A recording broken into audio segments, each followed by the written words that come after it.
Shop all things Cherie Johnson at therealcherie.com. Welcome to Cherie's World.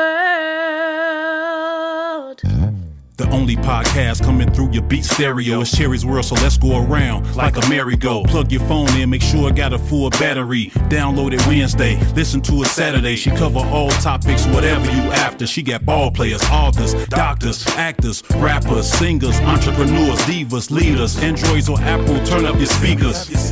Trying to shoot my shot like the vaccine. Whether it's Cherie or Maxine, whether the podcast or acting, she that queen. PYT, you know what that mean. Saw you on TV and touch the screen. Touch on you, I plead Lucy's got a crush on you. It'll mean the world to get a blush from you. Teaspoon of me, leave you sleep like Robitussin do. At least once a day, every time I leave the house, some funny motherfucker gonna ask me, where's Waldo? So this is for all you funny motherfuckers. Without further ado, I have Mr. Shawn Harrison on the show with us this week. Welcome to Cherie's World, baby. Thank you for being here. Would you like to advertise on Cherie's World and have your product placed on Cherie's social media for the world to see? Email us now at cheriesworldpodcast@gmail.com for low introductory rates.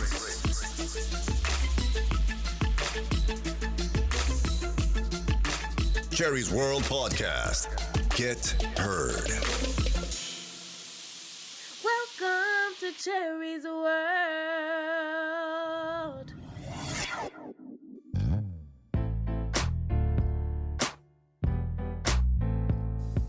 Courtney, I got a treat for you. Are you ready for this one? All right, what you got? We just got a caller that I think you are going to be excited about. It is, okay, seriously, when we want to talk about my loves of all loves, I call him my diary. The world knows him as Shawn Harrison. For those lame brains who don't read the credits, I hate to say this, but he played Waldo Geraldo Faldo on Family Matters. Shawn. Go ahead, Courtney. I'll let you take the reins. Go ahead, baby. So when I first interviewed Cherie for other podcast, and the last question I asked her, I said, "Okay, last episode that I remember you being on, you were dealing with dope boy. You think that Maxine and Waldo will still be together?" So she did tell me that she thought that y'all would still be together. I didn't think so, but that was about the only question I had about with Family Matters and stuff. We're going to go deeper into this because I want to hear your explanation, your reasons for thinking that they wouldn't have stood the test of time. I mean, your girl was messing with dope boys, man. She ain't your girl. But that's when he left me, like he had moved away. Yes. I only started dating other people when Waldo wasn't around. Yeah, but Waldo was trying to better himself. See, he hating on our love. Yeah, I don't think you understand how real that was. And so you don't seem to understand that it's one of those things like if I had come back or had she come to where I was, that I think that it would have rekindled everything and everything else would have fallen by the wayside. So you would have forgave me? Forgave her for what? Dealing with dope boys. She was running packs. Oh, my God. Hey, I'll never forget that, man. I'm like, Waldo trying to be better himself, and she running packs with dope boys and stuff. Come on, now. I didn't know what I was doing. Look, everything was about growth. How about that? How about you can better yourself even if you're going through a problematic experience because that's teaching you right from wrong. And no, I think that realistically, when we think about these characters, there was something I think very sweet and precious. I hate to use that term, but that's the only thing that comes to mind right now about Maxine and Waldo. So I think that it's one of those type of romances that would always somehow, some way stand the test of time. So I know that you're being tongue-in-cheek, but kind of little about the Doughboy thing. But I think that it would be the kind of thing between the two of them that it could be played off. Because if you remember, Waldo had this jealous streak. So it would be kind of funny to see him try to get himself in one of those types of situations and have to have his boys, Urkel and Eddie, come rescue him because he's trying to defend the honor of his woman with these Doughboys. I think it'd be great. See, thank you. I just want you to know it's been a 7-month debate between us whether you and I would still be together. And I told him, of course, true love is true love, man. Can't nothing come in between. It is. My man's still sticking up for me 20-something years later. You hear that, people? Shawn. So, yes. Can we talk briefly? Shawn and I have known each other since I think I was like 8 years old. He appeared on. No, I don't think you were that young. You weren't that young when I was on Punky Brewster. I have no idea. I never. It was somebody told me the year. I think someone said it was 87. That was 85, but I don't know. 80. You think it was 85? I thought so. Okay, so maybe I was 10. Yeah. I was around 10 years old is when we met. Then we rekindled again. Your first day at Family Matters. Can you tell them what it was like with you and I back together again? Okay, so I don't know if anyone or if everyone knows. Okay, so what Cherie is talking about is that I had a guest appearance on Punky Brewster way back in the day, and I played this really annoying character named Franco Granoli, and I was smitten with Cherie, and she could not stand me. And so this episode was so much fun because I come over with some flowers that I picked up from the cemetery, and I'm there to tell her how much I love her and how I don't want her to go to camp. And she throws me out, her and Punky throw me out of the door, and I follow her to camp. Now, she's going to an all-girls camp, but I'm at the boys' camp that's across the lake or whatever. And so there were rituals that went on between the boys and the girls. And so one of the rituals was you ran through, I think, the cabin, and you like snatched an item from the person that you wanted to meet later on at the Kissing Rock. And so for me, that was Cherie. So I get my item, and then later on we meet at the Kissing Rock, and I believe I have a mask on because I don't want her to know it's me, but I'm just trying to get this kiss. And then finally she realizes that it's me, and so she breaks my heart. So anyway, it was such a great episode, a fun episode. Like, we all got along, everybody that week. It was a good time. And we didn't see each other for a couple of years. But when I appeared on, I think it was the Do the Urkel episode. So we both ended up on the Do the Urkel episode together. So when you do a sitcom, it's a 5-day schedule. And the very first thing that you do on day one is called a table read. So a table read is when everybody, all of the cast that's there for the week, regulars, guest cast, and then the writer producers, and then you might have a couple of people there from representing the network that the show is on and the studio that's involved with the show. And they all get into a room sometimes, or sometimes it's done on a set, and you just read through the script. And so it gives the writer producers an idea of what the time of the show is going to be, what beats are working, which beats are not working that need a little work, stuff like that. Okay, so you, as an actor, you're supposed to arrive a little bit early. You're not supposed to arrive on time. And so I'm making my way to the stage door, and Cherie just so happened to be coming out of the door. I mean, it wasn't even 2 seconds. She sees me, and she throws her arms out really wide. Shawn, oh my God! And she runs over to me, and then we hug each other, we embrace, and then we catch up for a couple of minutes before we go into the table read. And fortunately for us, because we weren't, I think, slated to have a relationship at that time, as our characters progressed on the show, right, they found it interesting, I think, to just try to see if there could be something there. And they liked the chemistry that we had. And as you know, that became, I think, sort of an essential part of the Family Matters lore, which is Maxine and Waldo's relationship. So, can I ask a question about, I want to stick with your first role on Punky Brewster, because do you think that basically you were the Urkel character before Urkel or Screech on Saved by the Bell? Like, you were first. Absolutely. Well, I'm not going to go that far with it. I think that is a familiar comedic trope on a television show, which is a really nerdy male character, especially during those times, like late 80s into the early 90s, a really nerdy male character. And he puts a lot of energy into trying to get her attention. There are different schemes and things like that are employed. So I can't take credit. Well, I don't think Punky Brewster can take credit for crafting that trope. I think it's just a familiar one. And unfortunately, it's not as if they tried to mine that particular relationship on Punky Brewster like it was a one and done. But if you go back and watch the episode, it's quite funny. It's quite hilarious. And then to see us end up on a different show doing something just as funny, probably a little bit better, I think is also a great part of our story together. It is. It is it's the foundation of like true love and friendship, and how friendship can definitely stand the test of time. You know. Yeah, especially in this business. Mm-hmm. Yeah, there's not a day that I haven't walked outside that I don't hear, "Where's Waldo?" And there was a stint where everybody would be like, "Where's Waldo?" And they think they're being funny, and I'm like, "Oh, you mean Wolverine?" And look, you get that wrong every single time. It was Timberwolf that I did the voice for, not Wolverine. Okay. See, look. Okay, well, yeah, I did get that wrong, and I was a smart ass. No wonder why people was looking at me crazy, like, they're like, is she talking about you?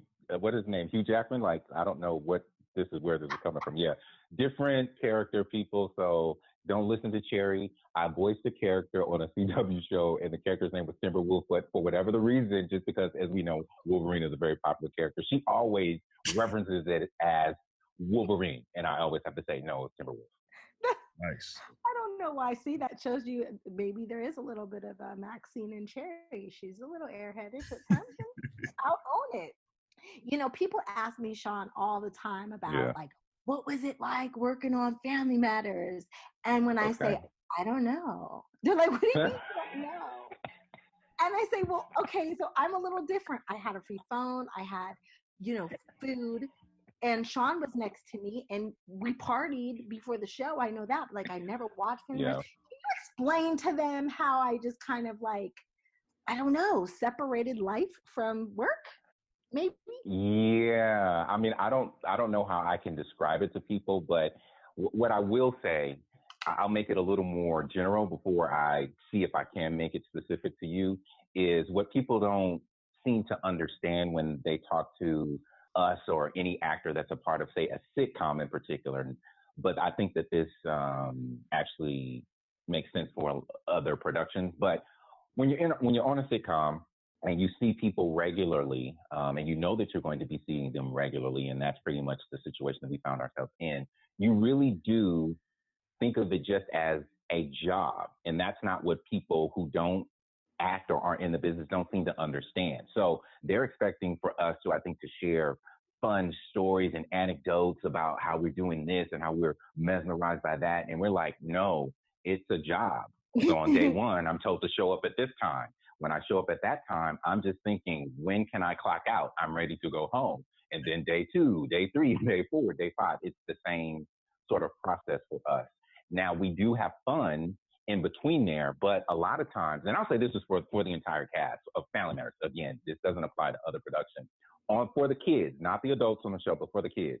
As much as we loved each other, as much as we love to be in each other's presence, our entire goal, rather, when we got to work was getting clocked out so that we could go home. Like, we all just want to be like, when are we leaving? When are we leaving? When are we? Because again, it was just something that we did. It was almost like a hobby. It's kind of like, okay, I'm here to do my hobby, and then I get to go live my real life. So with Cherie, what she's talking about is the reason why she's like people I think might be a little confused when she's answering the question, because they probably think it's a very straightforward question, is, as she said, she had a phone. So Cherie had dressing rooms. Okay, you had a dressing room or a trailer when you work for the most part. And Cherie would stay in her dressing room, and because we were on a studio lot, it had a phone where she could call pretty much anywhere.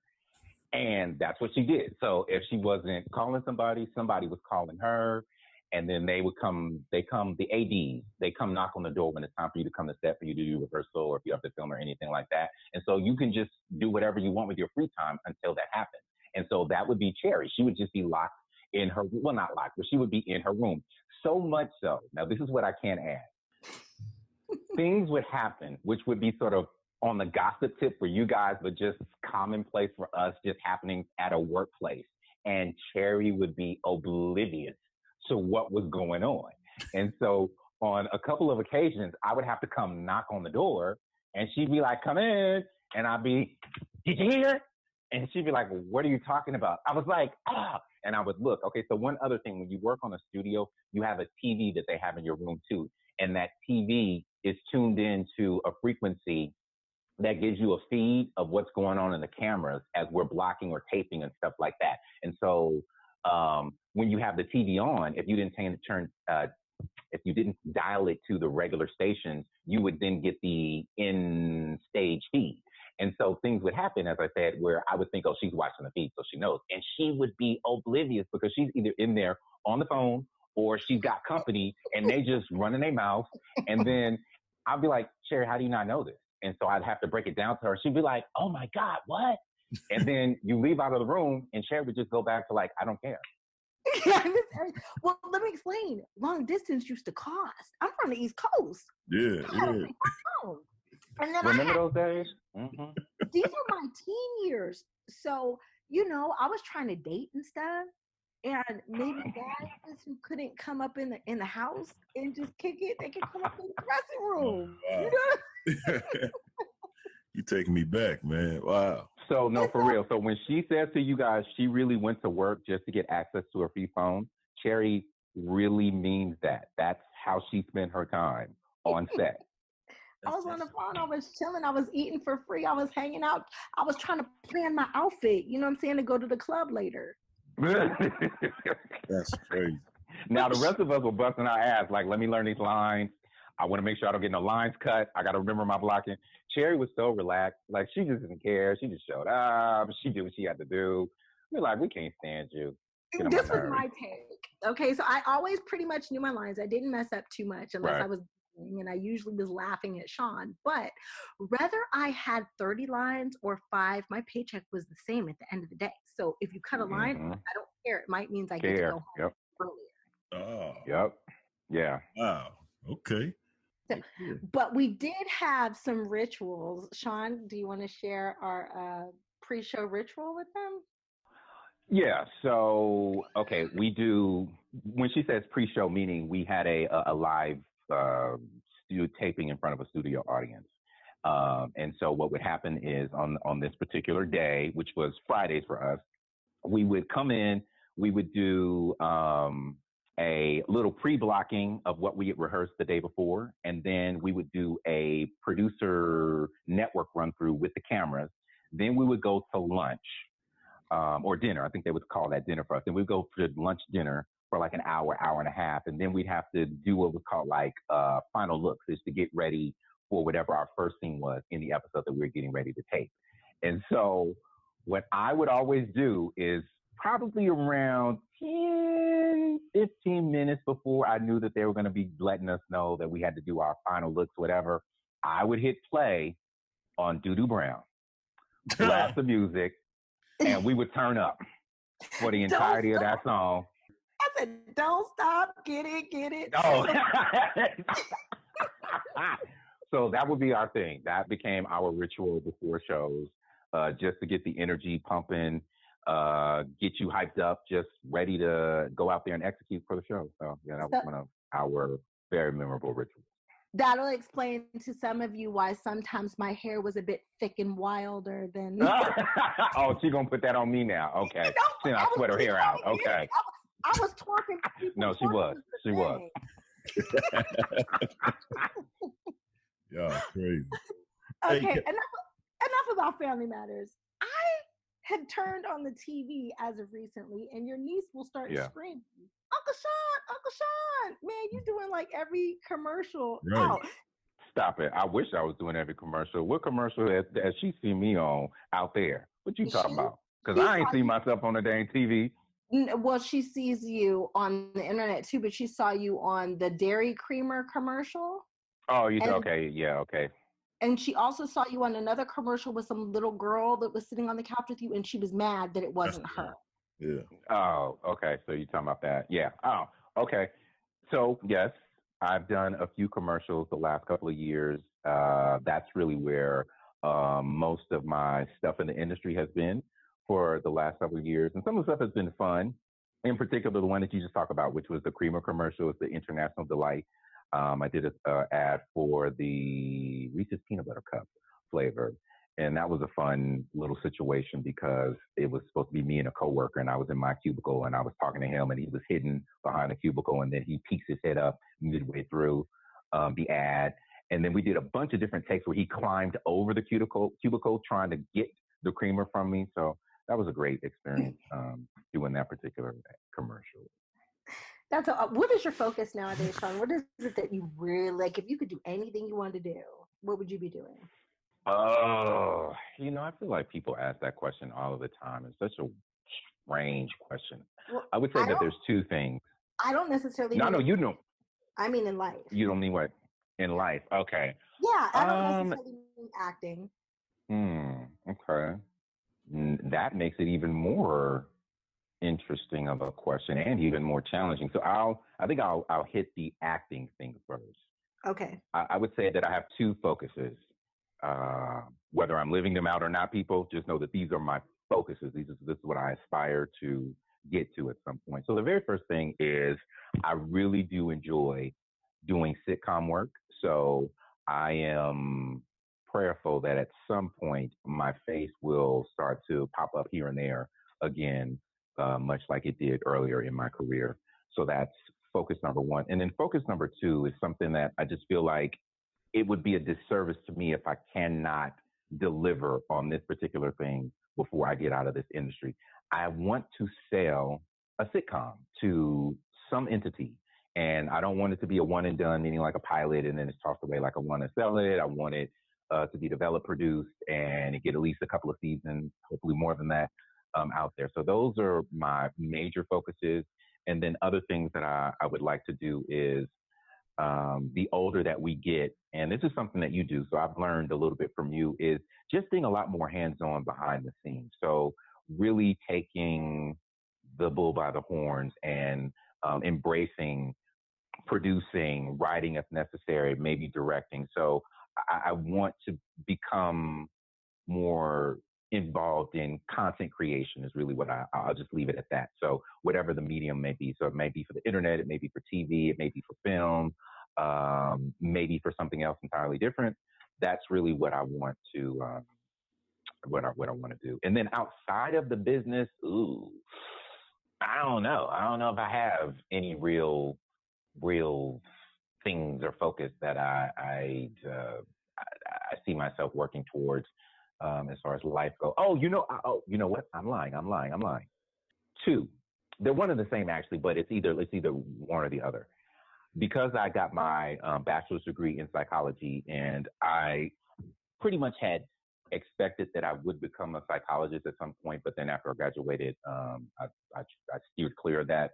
Now that I'm at the age that I am very much interested in sort of delving back into that. So whether it's to go get a certification to become a life coach or going back to school to either get my master's or my PsyD for psychology so that I can get my hands officially in that arena, I think is something that is always sort of tucked away in the back of my mind, because it's something that I, on a personal level, that I kind of do with people anyway. Yes. And the do is sort of counsel them, listen, help them, hopefully help them make wiser decisions, allowing people to vent. Like I have a gifting for stuff that centers around that. So that's probably, I would say, the one life goal that outside of the business is something I'd like to channel my energy into. So you're going to start charging me is basically what you're saying. I'm going to give you a discounted rate, though. Thank you. I'm going to pay you, too, because I need your services. Let's face it. My life, Shawn laughs all the time because he says that kind of stuff only happens in your life, Cherie, not... Now, that's one of my favorite go-to lines. What people don't know until you actually have spent time with them is anytime Cherie tells you a story or anytime Darius tells you a story, believe it. It sounds outlandish. It sounds ridiculous. But when you spend time with them, you realize, no, this crap really actually happened. So, yeah, I tell Cherie all of the time when she's sharing stories with me, I'll be like, that only happens to you. That literally only happens to you. I've heard some good stories from her, too. Oh, no, she's always got a good story. Yeah. All I have to do is walk outside. I swear to God, it's an adventure. Shawn, I've heard that Punky's coming back, and I don't have a lot of, news or input or anything, but okay. If they called for Granola to come back, would you be open? I would be more than excited and open to that opportunity because I think that it would be hysterical for us to still be at odds with one another. Well, I'm sorry. Me still to be chasing you and you still to be putting me off later in life as characters. I think that it would be absolutely hysterical. So no, I think that you need to put in a word when you go back to work. I know you don't have the official word just yet, but I'm just assuming it's a done deal. Congratulations, by the way. That you're like, you know what? I want my boo to come on over here and at least get one guest spot in because I think that we can have a good time. I know that we could. I'm waiting for my official word too. See, I could believe Cherie and Granoli could be together before I can believe Waldo and Maxine could be together. For real, you just gonna go back to that, Courtney? Huh? Okay. I'm telling you, 7 months. Me and Courtney been at it, and I was like, this is my love of all love. That's my Wally-Pop. Like, hey man, you know what? You're a talented brother, though, man. I just remember you dancing, I appreciate that, performing on the show too. Mm-hmm. Did you like take up dance or something? I didn't mean to cut you off, Cherie, but I just wanted to get that out there. That's pretty funny that you would say that because when I was on the show, it was late teens into early 20s, and you think like I picked that up like way late in life. That's hilarious. Nah. So, quick backstory. I will keep this quick because I could be long-winded. I got into the business when I was 4 years old. To act, because I told my mom, I looked at TV and was like, I think I want to do that. And I just have that parent that was kind of like, okay, and tried to find some avenues to get me in it. And she got me involved. So once I got my foot in the door, if you will, in the industry, then you start, as a kid, you start taking classes. And one of the first secondary skills, I guess, that I tried to acquire, at least my mom tried to get me to acquire, was dance. So I started tap dancing when I was 4 something or 5, probably 5, when I was 5 years old. So I started tap dancing at 5.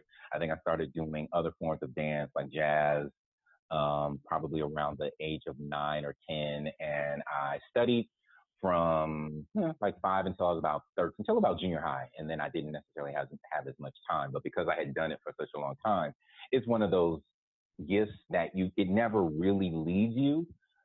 So when the show came around, when I was on the show, they didn't really know that they didn't know that I could dance. But we were doing this ridiculous episode. I know people we did a couple of topical issues, covered a couple of topical issues on Family Matters, but some of them we did not like. So one in particular, we did this one about gun violence. And it was so ridiculous that all we could do was laugh in between takes, sometimes during takes. Like, they got mad at us because we couldn't get through some of these scenes because we thought that they were so terrible. So I'm sorry to all of the fans out there that actually liked that particular episode where Laura tries to, she goes by the gun and stuff. But on the show, we thought it was so corny. It was a hard week to get through. Entertaining for us because we laughed, but it was a hard week to get through. So anyway, on that particular episode, I was off to the side in between takes doing something, and I started doing like a soft shoe dance. And one of the producers, and I can't remember if it was Dave or if it was Gary. It was Dave or Gary. One of them came over to me. It might have been Gary because Gary was a dancer. And he was kind of like, Shawn, do you know how to tap dance for real? And so I gave him that look like, are you serious right now? And I was like, yeah. And he gave me a sort of suspicious response kind of glance. And I was like, okay. So then I did a typical tap move that anybody who knows tap dancing knows. And he was kind of like, oh, no. He's like, no, you really know how to dance. I was like, yeah, I just said that to you. So that's how they got the idea to do the episode that's called, I think it's Twinkle Toes Waldo. That's where that came from. Yeah. Now, that came, I think, maybe in season 6 or some crap like that. Now, prior to that, when the most iconic, I guess, dance scene that I ever did was the one where I went on a date with Laura. I always see people always tag me in that or send that to me for some odd reason. That just came about because they just wrote that into the script. Because, when you do a sitcom, you want your characters, especially a sitcom during that time, on a show that's about physical comedy, you want to put your characters in situations where they can be ridiculous and they can mine the physicality of the comedy. They had no clue that I could move like I did. They just wrote in there that Waldo dances or something. And then I came up with whatever. I have no clue what the hell I did. I just know that I had a certain amount of time. I did a little something, a little impromptu thing. Then after that, I sort of memorized what I did because you got to be able to do the same thing time and again, just in case they have to, break away from other cuts and stuff like that. And that's how that particular thing came about. Where again, that's another iconic. Wait a minute. Thing. Wait a minute. You went on a date with Laura? Yeah. Did. Sure did. And what? I'm just now finding out you went out with my best friend. Yeah. And the bad thing about it is I don't remember anything else about that freaking episode because like most of that stuff has you want me to tell been you? erased from my memory. Yeah, please tell me. Yeah, basically, they felt bad for you. Okay. So they and Steve was very upset about this too. So because he couldn't get a date with Laura for nothing. So, but because she felt bad for you, she decided to go out on the date with you to prove that you weren't that bad of a person. And that's basically how it went. Wait a minute. I grew up on you guys. Before me, after me, or during me? No, this was before. Right. This was before. I think this was because I went on Hulu the other day looking for the episode when we got hooked up for our date. I think our date episode was season 4. The Laura date episode, I believe, was season 3, and it was pretty much just half the episode, I think, and then it was over with. Like, you can tell us, Courtney, like, how did it end? I mean, because I know that we didn't get together, but did she finally just be like, boy, you're not my type? Like, I don't even know how I got. As far as I remember, right after the dance thing, that was pretty much it. After that, she put up with I think she put up with a lot, but then after that dance thing, that was pretty much it. And Steve was doing a lot of cock blocking throughout the whole episode. So. Okay. Yeah, but see, now that's sad that I don't remember that. Yeah, I don't remember that episode at all outside of that dance routine on the date. Funny as hell. I remember. Oh my god. Oh my god, that's hilarious! I didn't even know you dated my best friend, but whatever. I'm not going to be bitter years and years later. Dated dope boy. Well, it's her fault because she accepted a pity date with me. So I think you need to have words with her. What I think. I'm gonna do that. I'm definitely going to. Do like. And I'm gonna be honest with you. You said y'all still recording. You can put this on your. I don't give a damn about this. But I had this big ass bump in my beard line right now. So I think I have like 2 or 3 ingrown hairs. So I'm gonna have to trim my beard off and go to a goatee so that I can get to the skin level and try to pull them damn hairs out. It's so irritating because I've been sporting my beard for so long that I hate having to go through that regrowth process. Can you just like pluck around it so you don't have to take the whole thing off?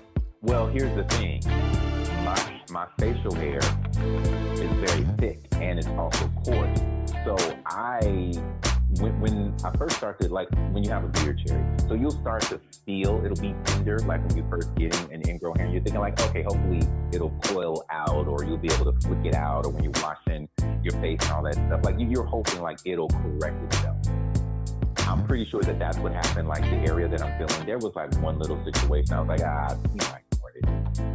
It wasn't until 2 days ago that I happened to just be feeling around that area because I just bought this new beard care product line. And so I'm spending more time trying to care for the beard. So I'm like feeling in, trying to get from root to tip.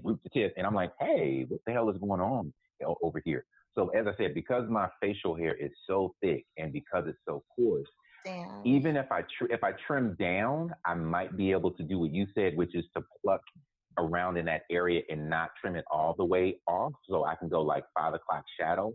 But I don't know if that's going to be enough because as big as this bump is, some hair has been growing in there for a really long time. I know what's going on, and so I have to get under the skin, pull that hair out.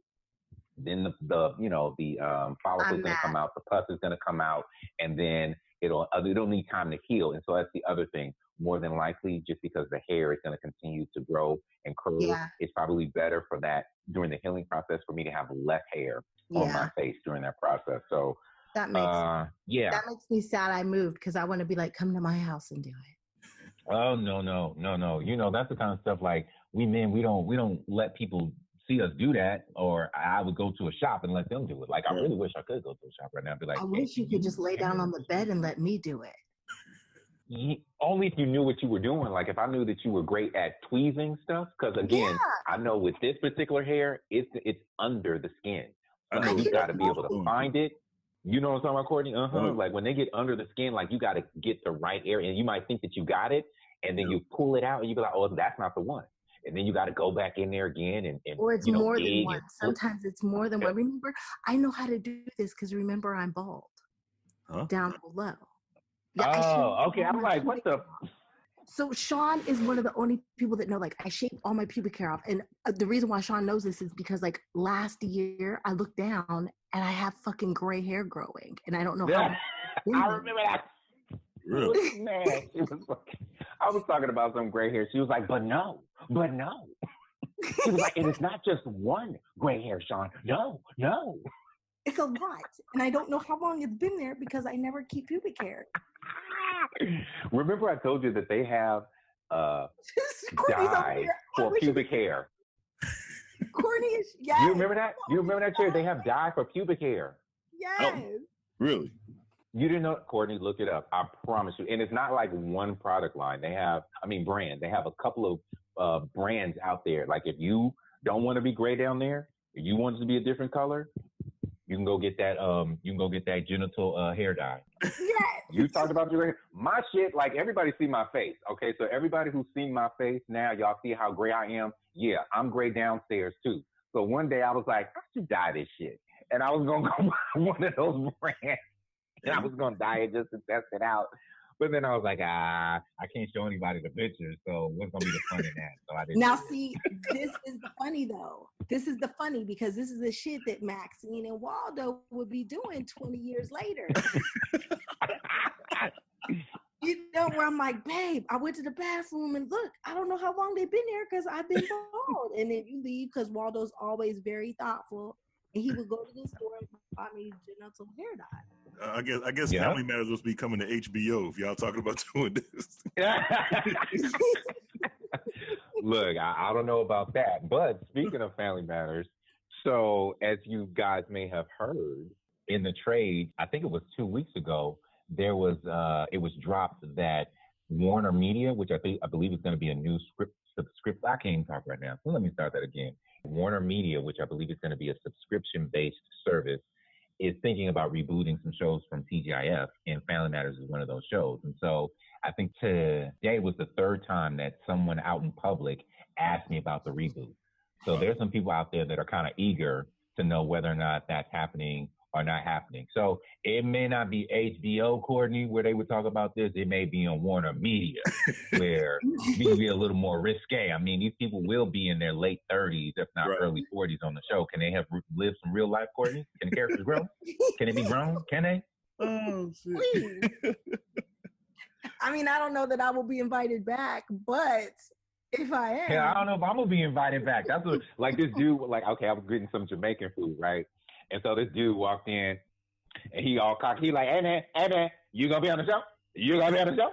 I was like, what are you talking about? He was like, man, come on now. You know they doing that reboot. Come on, so you got to let me know. You gonna be on that show? You gonna be? I was like, first of all, it was just reported that they're exploring. I said, a deal has not been signed. He was like, all right, okay. So if they sign a deal and they come to you, you gonna be on that show? I was like, yeah, I'll be on the show. They can't do it without you guys. They can't. Well, they can. Courtney, thank you. No, I watch Fuller House on Netflix. They can't. I mean, they had to bring it back. Courtney, this is what I need you to do. I need you to understand that in the land of TV and in the land of Hollywood, they can do whatever the hell they want. You keep forgetting. We were on a show where a daughter who was a part of the first 4 seasons of the show disappeared into the attic, never to be heard of, never to be seen again. Believe you me, there are oddities about Family Matters that none of us, a part of the cast, can explain, and we have no participation in any of these things. So it's funny that you were talking about how, in your mind, you believe certain characters have to be a part of whatever this reboot may be. And Kelly had sent me a text message about that very thing, the whole Warner Media thing, when it first came out. So my takeaway immediately was, who's to say that they even gonna want my character to be on the show? So it's a wait and see kind of situation for me, as far as one, whether or not these whispers grow into an actual deal, and then if they then turn into a deal, where are they picking up, and who is going to be the center and the focus of that show? Because what I was also trying to say is, this is a show that had a lot of characters. People don't realize how many characters were essential, I guess, to the success, well, the longevity of the show. And so for everyone, whether you're on a studio side or whether you're a fan of the show, I think everyone has a different perspective of who should and who isn't necessary for a successful rebooting of the show. So for you, you believe that Maxine and Waldo, of course, have to be a part of it. Believe you me, I promise you, there's a studio executive who could be thinking, we don't give a damn about those characters. So depending on who's in charge, there's no telling where they go with the direction of this reboot. Maxine didn't make the family reunion for the I don't even know what it was. Oh, that was for EW. Hell, I told you, Cherie, when they called me, I was like, what you calling me for? What? You want me to be a reunion? What? I was confused. I was sitting there on the phone like, I don't understand why they're asking me to be a part of this reunion. Like, no, I did not everybody loves stay Waldo. to the end of the show. No, I know the fans loved Waldo, but the studio didn't. I'm like, I'm confused. Why? What? Well, you never know. You know, you just never know. I don't see how they exactly. No, you do. Because you're the best. You're the best friend. You're the brother's best friend. She's the sister's best friend. Then you guys just so happen to be. I'm just a best friend and a girlfriend. As long as they got Waldo and they got as long as they got Urkel and they got the family on the show. Yes, exactly. There's a reason why our show was coined by Black people in particular on the streets, the Urkel show. Yeah, okay? You are Urkel. So you that girl it was Urkel. Never Family Matters. In the 90s, that show was never Family Matters. It was the Urkel show. When you want other shit, hey, you on the Urkel show, right? But let me just speak as a fan. Let me speak as a fan. Now, I was 9 years old when Family Matters first debuted. And so you got to remember, I watched you. I'm gonna be honest. I watched you guys until '97. By that time, by the time I turned 16, 17, I went home on Friday nights no more. But I remember as I grew up, I distanced myself from the Urkel because that was for the kids. I was more in tune like, who Eddie messing with? Oh, damn, Waldo. My whole thing in life was going to school. Like, how the fuck did Waldo pull, goddamn it, Maxine? That's what we've tried to figure out. And then on the flip side, how now then they bring the other kid. I mean, the other 3J character. Like those are the characters as we grew up. Now the kids, that's why the show was so dope, because there was other kids that was like 9 years old that could still relate to that Urkel character. But as the ones that grew up, we distanced ourselves from, the Urkel character and started. I mean, that's how like Saved by the Bell. That was a more, you know what I'm saying? There wasn't. Black people still don't know what show we did. Corny people be like, you was on Moesha. I was like, never got to do that show. You was on Family Ties. Family Ties is one I get often. No. You were on Family. Yep, I've gotten Family Ties. I've gotten Full House.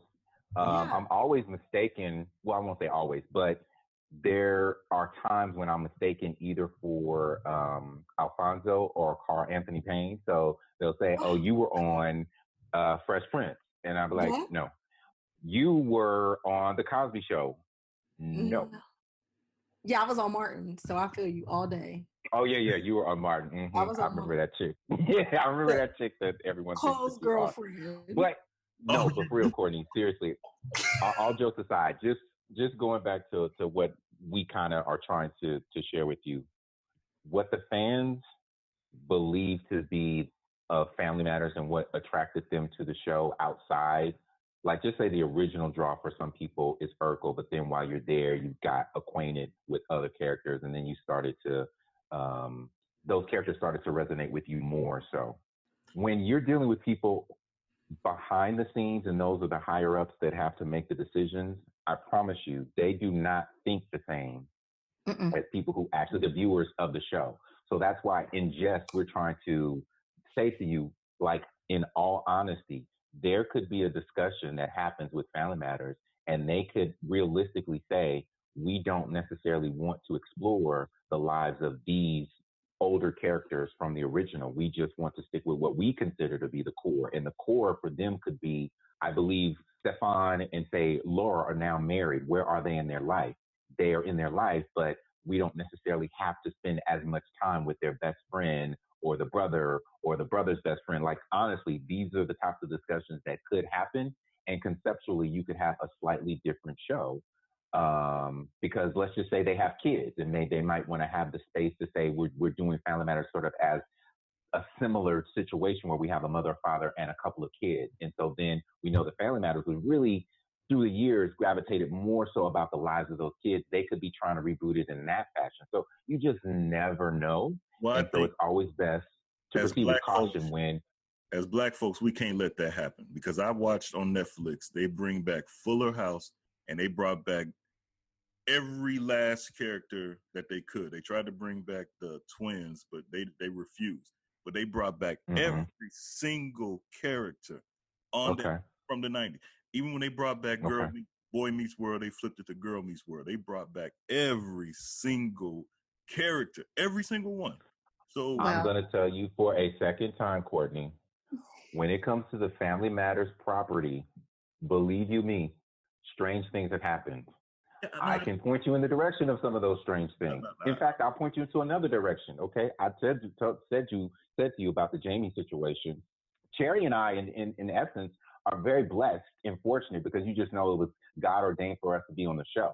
If you're a real fan of the show, Courtney, you will know that Eddie's original best friend that was contracted for one season was a white kid. Yeah, white dude. That didn't work out. And then Laura's original best friend was this actress that we grew up in the business. Her name was Ebony Smith. So the two of them did a season together, and then they were no longer. And so then my character just happened to be in the right place at the right time where they were able to say, okay, he's going to be on the show. Let's see if that will work with Eddie. Cherie comes on the show. Let's see if that'll work with Laura. So trust me, there have been a lot of casualties. If you think about, if you go back from the beginning of Family Matters to the end of Family Matters, of people who, again, you think, oh, of course, that's Family Matters. But these writer producers and people that have been in charge of the show, they have let it be known from jump. Characters are disposable. Yes. In the life of this show. So I know that you think that we're being ridiculous in saying this to you, but believe you me, I promise you, until someone calls me and says, hey, it's a done deal, the deal is signed, and they want you to be involved, all I'm going to do is say, oh, that's interesting. Because there is I don't have an expectation. Well, let me look. What else can we say? We can't say nothing. Like, I will just say Shawn got a better chance of coming back before Max do. Girls might not stay friends. You know what I'm saying? 25 years from now. You don't know. We don't know. I just don't know who's making the decisions. That's all I'm trying to say. I don't know who's making the decisions, and that matters. If it's somebody who's in their, I would say, 30s, yes, more than likely they would want me to be on the show. Because what I have found is people who grew up watching the show, who are a little bit younger, they definitely they're more interested in what the kids would be doing now. So that includes my character, Cherie's character. If it's someone who may be a little bit older, they're looking at it from the perspective of what was the original core and let me build around that. So who is in the room and who is actually making those decisions really matter to this particular situation in regards to what the framework will be for the concept of the reboot. So I don't take it for granted that I will be a part of it. But let me answer a question that has not been posed to me by you. Would I be involved in the show if they came to me and said, hey, we want to have Waldo? Yes. The funny thing is, prior to, I won't say it's funny, but I'll say that this is a little known fact that only those of us on the show know. Prior to us doing the reunion thing at EW, we had always sort of amongst ourselves kind of talked about, hey, wouldn't it be fun if we ever got to do a reunion? Hey, wouldn't it be fun if we ever did a spinoff or a reboot and stuff like that? And there were a couple of actors, and I'm not going to name them, they were not interested. And I was always one like, hey, I think that we still have stuff that we could do with these characters. But by and large, people were kind of like, nah, I'm good. I don't know if I necessarily want to be that. I don't know if I want the public to know me as that character anymore. But now that we've gotten to this place where there is real interest, not only from the fan level, but from an executive level, to potentially explore where these characters would be in life. I was soured on the idea of what this would look like because of some stuff that we can't discuss. But I'm keen to know where we would go with this, because the one thing that I know to be true about us, and, that was confirmed by doing the reunion and just like, this conversation like we're having. So you see Cherie and I, chemistry. And so we talk like this on the phone all of the time, is that very thing. Our personal relationship and our chemistry with one another, I think, translates exceptionally well from off the screen on the screen. And so that's what gets me excited, is to work with people that I love and adore and respect, because we really did have a good time. It's one of the few jobs that I can say that I had in my career where it didn't feel like a job. Like after Family Matters, my run on Family Matters came to an end, when I would go to other productions, Courtney, I would look around, I'd be like, damn, these motherfuckers like really working hard. Shit. What are y'all doing? Family Matters was run like a machine. That's the one good thing that I loved about the Miller Boyette production. Like they had a system, because they had all of these successful shows: Perfect Strangers, Step by Step, Family Matters. I can't think. There's something else that's escaping my mind at the moment. But again, they had these successful shows. So they even told us, listen, this is what we expect of you guys, because we want to be able to be more efficient. So we would have light rehearsal days. Like I told you, like you do a 5-day schedule when you do a sitcom, right? So day one is table read, and then after table read, you go do light blocking on the stage. And the reason why on our show is light blocking is because after the writer producers have listened to us do the table read, there's going to be, for the most part, an extensive rewrite, because as I said, they're listening to find out what's working and what's not working. So our light rehearsal was kind of like, okay, we don't know where they're going to put their hands in this and sort of mix things up. So let's not get locked into something. So we would have a light very first day. So later on in the schedule, Courtney, because again, the whole Miller Boyette thing, they had told us at a certain point, listen, there's no reason for you guys to be on a 5-day schedule. All of our shows, after they get to a certain season count, they move to a 4-day schedule. So that's what we did. We moved to a 4-day schedule. Okay, so we're packing 5 days into 4 days. Even when we did that, our table read and stage rehearsal day, it was the lightest. When you go on other shows, or when I went on other shows, like that first day, they doing a table read. These fools going to set and like they rehearsing the scene over and over. Family Matters, we would do a light block that first day, which was like maybe 2 times running through it. No, 3. One time for the director to say, stand here, move here, do this. The first time we would then execute it so he could see that we got it, or she could see that we got it. Then we would do it a second time after that, just to prove again that we got it. And then they'd be like, move on to the next scene. You go to other productions, like they for real trying to work that scene, trying to make sure the blocking's right, trying to make sure that people got into character properly. Like on our show, we started doing stuff where we wouldn't even read the lines in character. We just read the lines like, okay, like, you know, my character say stuff. So bad at rehearsing now still because of that. Where they're like, I had to, honest to God, I was gone last month and I did a movie, right? Not to totally change the subject, but the director was like, do you know your lines? I was like, oh yeah, I know them. You want me to do them like now?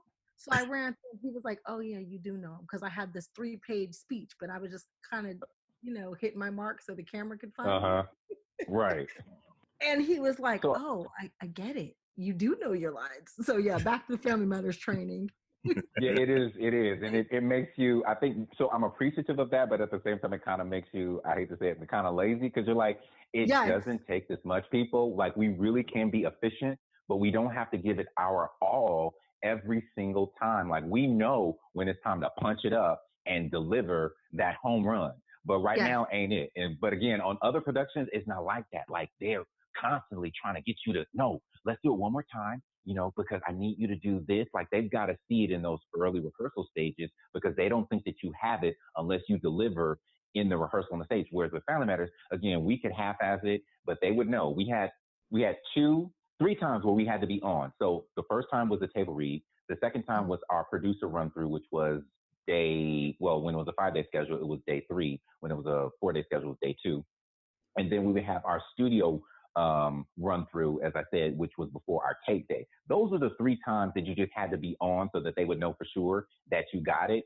And then when the audience would come later on, I promise you, we didn't miss a beat because that energy from the crowd and the chemistry with all of us working together, like those red lights went on and magic would happen. So going back to my original point, I wasn't necessarily as enthusiastic, but as I think about that, and I'm so thankful that, I was a part of the reunion, just to kind of remind me, make me look back at some of the wonderful things that came out of Family Matters. I look forward to the possibility of working with all of my former co-stars, because I think that we have great chemistry. We have great timing with one another, and there's so much more that I think that we could do as a unit.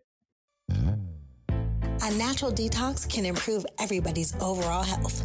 If you are suffering from obesity, high blood pressure, lupus, diabetes, fibromyalgia, diverticulitis, or if you need to improve your heart health, a natural detoxification can help you. Are you interested in some anti-aging or some Alzheimer's prevention? Hit us up at www.teamcherryj.com. This is just awesome for me as a fan, as somebody who grew up with you guys, man. I've been thanking Cherie ever since I met her. Oh, so sweet. It's awesome, man. Thank you. You. And I thank Courtney, because Courtney's like, nah, it's Cherie's World. I'm like, Courtney, we wouldn't have Cherie's World if there was no Courtney. You would put me in the show, man. Cherie's mind don't even go like that. I could just call up a station. Hey, it was cool. Ad lib, or was that like written? No. Shawn never ad libbed anything for Waldo. Waldo is the creation of those writers in the room. And going back to the point that I actually tried to make about a damn hour ago, but got sidetracked. Waldo was a white character. So let me tell Cherie, audience, that she doesn't know. Some of y'all know because some of y'all watched the reunion video, but this chick right here, she don't care. She don't give a damn. Okay, so Waldo was originally scripted as a white character. The reason why that I know that is because if you remember, my introduction to the show was Willie and Waldo. So it was a bully character for the Urkel character. If you guys are aware, that character was portrayed by the actor named Lorenz Tate. Taking a step back, I got the audition for Willie. So when I went to the original audition, I went to the casting call. That's what I went in the room and I auditioned for. I believe I was probably like 2 or 3 people after Lorenz. So after I finished with my my audition, that is, I left the room and I'm walking down the hall and they had said, thank you for coming in after I finished reading. And so there's a certain kind of tone that's used when a cast director or a producer says, thank you for coming in, where you kind of know there might be hope at the end of the tunnel. And then there's kind of like, this is the end of the road for you. And I sensed that when they were like, thank you for coming in. I was like, okay, I didn't book this, right? So I walked out. And so I'm walking down the hallway. So the casting director at that time, his name was Paul Ventura. And so I hear him call out to me, Shawn. So I stop, I turn around and he says, hey, he was like, can you read something else for us? And so that was confirmation to me when he asked me to read something. I was like, yeah, definitely didn't book this. So I was like, okay. So I go back in there and he was like, okay. So he hands me the sides and it's for Waldo. So when I had first walked in there, I'd seen that there were white kids there, there were black kids there. So black kids were getting the Willie sides and the white kids were getting the Waldo sides. So I look around the room of the actors that were still left and I'm like, these white kids. I'm like, why the hell are they asking me to read this crap, right?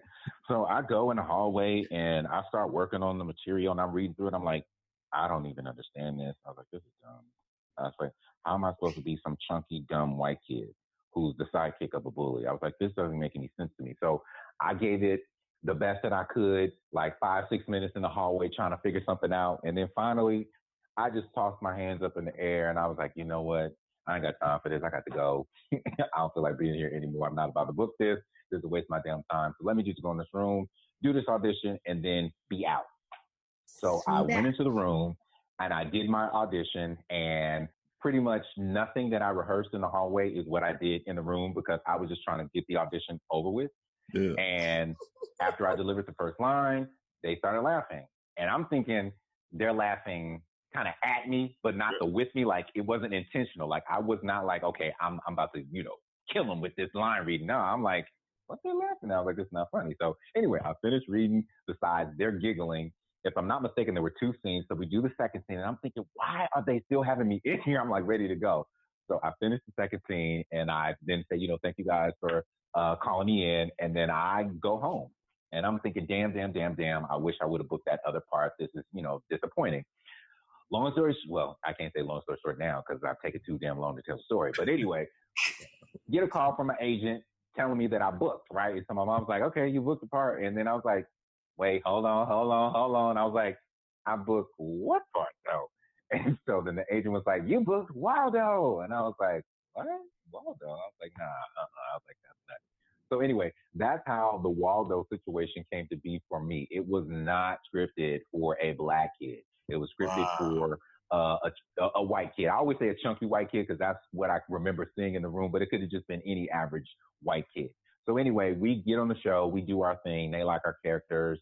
They bring us back. They bring us back one time. So the first time was the boxing one. The second time was the Urkel dance and the spiking of the punch situation. And then I remained on the show and Lorenz did not. And just to get back to your original question, the reason why I'm giving you all of that backstory is even from the audition to the end of, I'll say, my time on the show, even though I understood what I needed to do for the Waldo character, I don't think that I was clued in to how to figure out a way to build comedy for that particular character. So honestly, all of that stuff came from the minds of the writers that were in that room. And they would put stuff in the script and I would do my table read and certain things would work and a couple of things didn't. I say a lot of things worked, to be honest with you, and a couple of things didn't. And my 3 memorable phrases just went over well. And I still don't know to this day why no prop, bob, pool, and stuff just became a thing. But they were callbacks in the script for me. And people, when I go somewhere, people will say, sup. To me, if they, if they're trying to, be like, oh, I know who you are. And I'm thinking like, yeah, I don't find that funny, but no. So to answer your question, it did not come from me. I didn't add it on as an ad lib just because it was in the script. I delivered the line. People thought it was funny. So they wrote it in a second time and a third time and more times and more times. And so that's how it kept popping up. That's awesome. Thank you for that, man. I love hearing stuff like that. You just schooled me too. I had no idea you was supposed to be white boy. Yeah, Waldo was a white kid, and on the page he was a white boy until Shawn walked in the door and said, "What you gonna do, Willie?" And that I said that in the reunion video. I know that's why I got the part because the line was scripted as, "What are you going to do, Willie?" But I told you I was just trying to get home. So I was like, "Let me just get in the door, get out of here." I was like, "What you gonna do, Willie?" They fell out laughing. I was like, that ain't that damn funny. I was like, I don't know why they laugh. I was thinking to myself, why are they laughing at me like this? Like I was offended. I was low key offended. Like, okay, screw them. They not hiring me for that other part that I really want. Oh man. So yeah, I say that. That's what my belief is. But I can only confirm that from 2 people, and I never asked the question. But I'm pretty certain that what you gonna do, Willie? My line reading of that is what booked Waldo for me. That's hilarious. Yes, it is. I need to hear that, man. Damn. Hilarious. Thank you so much, Shawn. I love you. And I know you're going to cuss me out because we didn't have you on this motherfucker forever. Oh, yeah, I am going to cuss you out. But it's not really, it's more so about because I had to travel in order to get somewhere and I have not had an opportunity to eat. So my friend was late for lunch. And so I literally had 15 minutes. I was like, yo, dumbass coming up. Ooh. So I ate the salad, and then I got 2 chunks of jerk chicken in my mouth, and I was like, I gotta go do this damn podcast. I'm sorry, but this is Cherie's world. You could have ate during the show. I done peed 3 times. Yeah, I've been holding mine. Good for you, good for you. But no, when I'm eating, I want to sit down. I want to smack. I want to be like, I want to do all kinds. I can't do that. Like not in this particular situation. Now, if we were on camera so that people could see why I was making those noises and they wouldn't think like I'm a pervert and I got some kind of fetish for like your voice or something like that, then that's different. I got you. Why this fool smacking? Like he's sucking on toes or something? Like what the? I feel you. All right, well, I'm officially getting off of the phone so that I can go eat my jerk chicken. Y'all done cut into my time. Now there's too much street traffic, so I can't go get my cake. So I'm pissed about that. You know, I eat my cake. I owe you cake. It's troubling to my soul. But you know what? This dad bod that is really needing to be melted away, it's probably best that I don't go get that cake. So I will say that, but at the same time, I really wanted it. I mean, I'm near my favorite bakery, and so when I'm near my bakery, I got to go get my goods. Oh, damn, yeah, you should. I'm sorry. Okay, I heard dad bods are new 6-packs. That's what they said on the news article. You know what? And I think that that's a beautiful thing. But as for Shawn, I don't think that I was created to have a dad bod at 45. I said in my post recently, at 50, I think I can allow myself to have a dad bod and be okay with it. But mentally right now, I just can't see myself walking around with a dad bod and being like, you know what, you're hot. No, I can't do it. He said, you know what, you're hot. That's funny as hell. Yeah, I feel you. I don't want a mom bod. I don't want to look like somebody's mother. Yeah.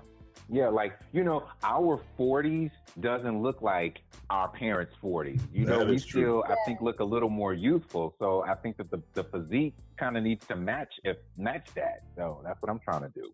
Yes, I agree. I understand. Yeah. So anyway, as I said, I'm jumping off the phone so that I can go eat. Run, Shawn, go eat. Okay.